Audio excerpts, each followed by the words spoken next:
Hello, my name's Steve Mills, and I've spent 27 years helping small businesses with business growth, sales, marketing, and so on. Now, I got a really important question that is on my mind, and no doubt it's on yours too. And that is, what should I be doing right now? Well, I'd say number one is stop listening to the media. They're telling us all these terrible things are happening, and all that does is just get ingrained in our brains, and we start thinking, well, I'm going to close my business down and go and get a job and hope that, perhaps I won't get made redundant, and the truth of the matter is I'm not here to paint, well, this is not going to happen and it's going to be brilliant. It's not. It's going to be really tough. And I think that my belief is that nobody really knows what's going to happen. The government's recently made some changes in the UK, and we don't know what's going to happen as a result of those changes, and what's going to happen with the economy and the pound and the this and the that and the war and so on and so forth. There's lots of things happening in the world right now, and that's creating a level of uncertainty, I think, is the word. It's not that things are terrible. Not everything's terrible. There are some good things around there as well. And, I've got clients who are doing fantastically well right now. But things are going to change. They are going to get tougher. And the question is, what should you be doing as a result? Now, I'm thinking mainly, because of my expertise, mainly about the sales and marketing side of your business. But I think this applies to your whole business. So what should you be doing right now? Well, I believe you've got four different options. Number one is you could do nothing. You could just think, right, times are terrible, but, I don't really know what to do. Should I do this? Should I do that? And you could literally, I don't know, bury your head in the sand and just, carry on as your heart are, hoping that things are going to turn around and they're going to be fine. And do you know what? You might survive. You might, if you grit your teeth and, that might be enough. But, I'd worry for you. Let's put it that way. And I think you'd worry for yourself. Well, I know that you'd worry for yourself, because you'd spend the next year, perhaps 2 years, worrying about, can you even pay your bills? So I'm not sure that's a good option. I'm really not. The second option is to retreat. What do I mean by that? I mean, cut back severely, let's get rid of people. Let's stop all this marketing rubbish. Let's, cut back on electricity. Let's do all the things that, come under the word of retreating, pulling back, reducing, stopping, and just, scrimping by again. And again, what you got to consider is, what do most people do? Well, most people, when, we've just come through COVID and most businesses struggled away. Of that, there's no doubt. I've been doing this long enough to come through recessions, come through wars, even not personally, but, times there's been wars on in this world that, we've been involved with. There's been a lot of uncertainty. There's been recessions. There's been all sorts of ups and downs, foot and mouth disease, you name it, in the last 27 years. I think, in that time, whilst there is always downs, there are also ups, and we need to be ready for those. So we're coming to the winter, to the business winter. And after the winter will come the spring. But retreating, I do think you should be cutting back on things. Are there things you can cut back on? There most certainly are. So go and have a look at, are you using, if you're paying for a monthly software, are you, using that? And if not, why are you paying for it? If you got a big office that you don't quite need, you could cut back and get a smaller office. Or could you work from home like most people do? So there are things you can cut back on. What you don't, and I really, emphasize this, what you do not want to do is to cut back on the very thing that's going to enable you to survive, and that is your sales and your marketing. You know, the big what's going to happen, the biggest problem you're going to have is getting enough business. That's the problem. That's what happens when, you know, times are tough.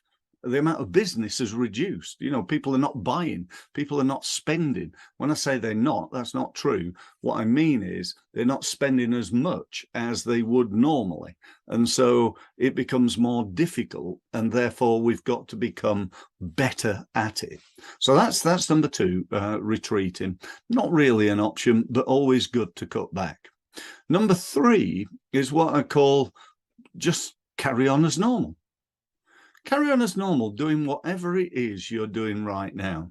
From a sales and marketing point of view, what are you doing right now and how well is it working?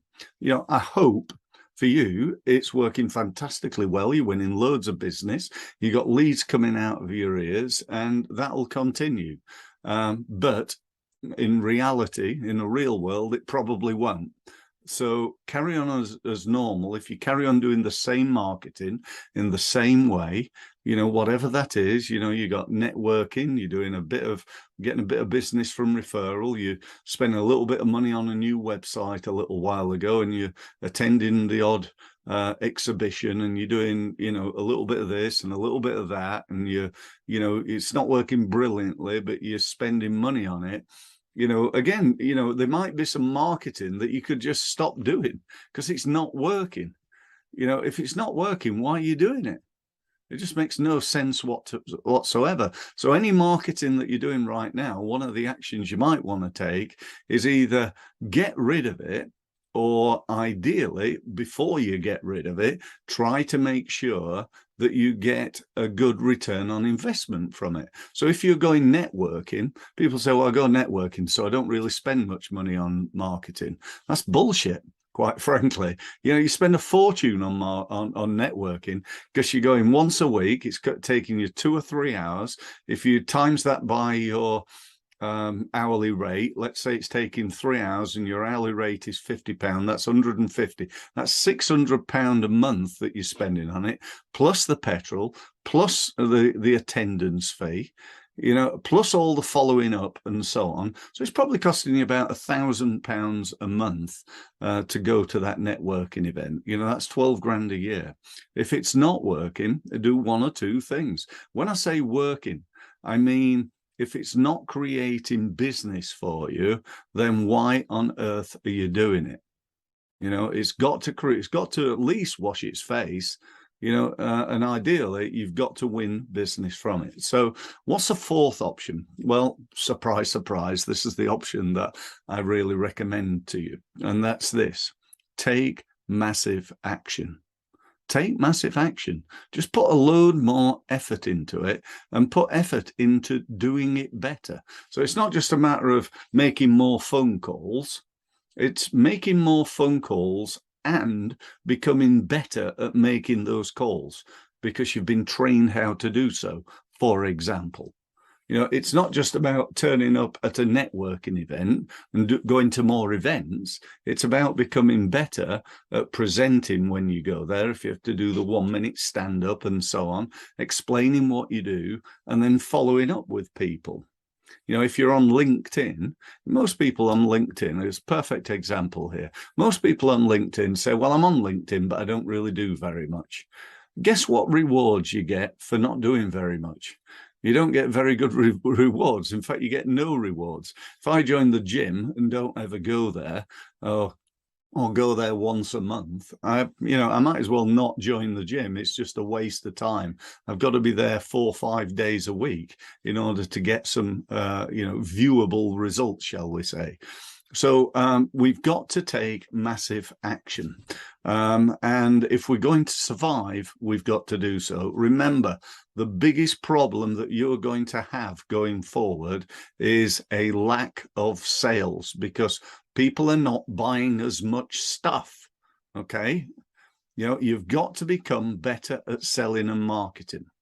That's the key to your survival going forward. The key to you surviving and thriving is doing marketing better and doing sales better and creating business better, getting cash into your business. And there's an added benefit of this as well.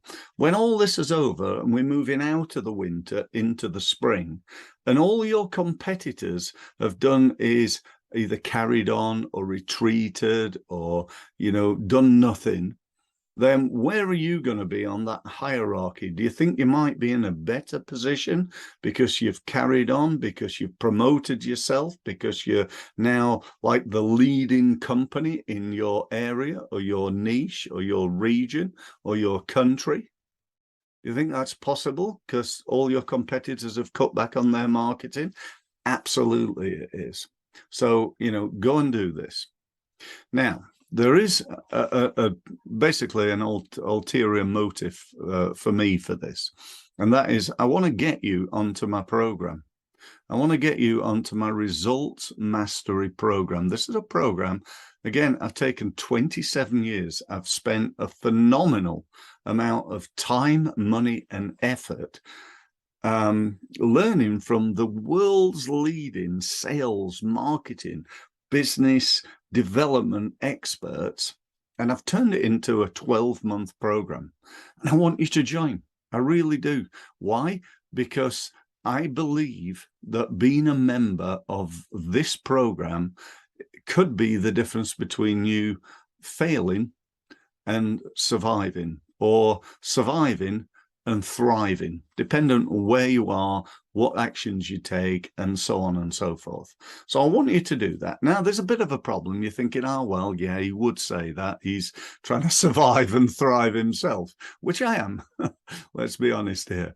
But the truth is that you don't really know whether this is, the perfect thing for you, unless you've already had meetings with me and so on. So what I'd like to do is just offer you a free meeting. Why am I doing that? Because I want to demonstrate my expertise.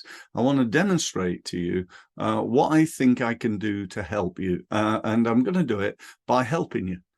That's the way I think is the best way of me proving that I can help you is by helping you.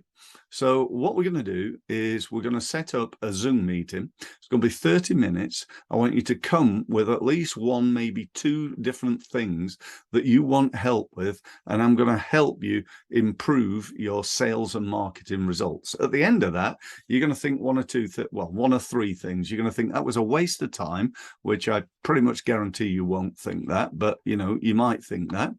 You're going to think, well, that was okay, but, I'm just going to carry on my own. Or you're going to think, wow, I really need Steve's help, and I'm going to talk to him about that and find out more about joining Results Mastery. So that's it. There's going to be no hard sell, nothing, it's down to you. If you want to join, great. And if you don't, that's fine.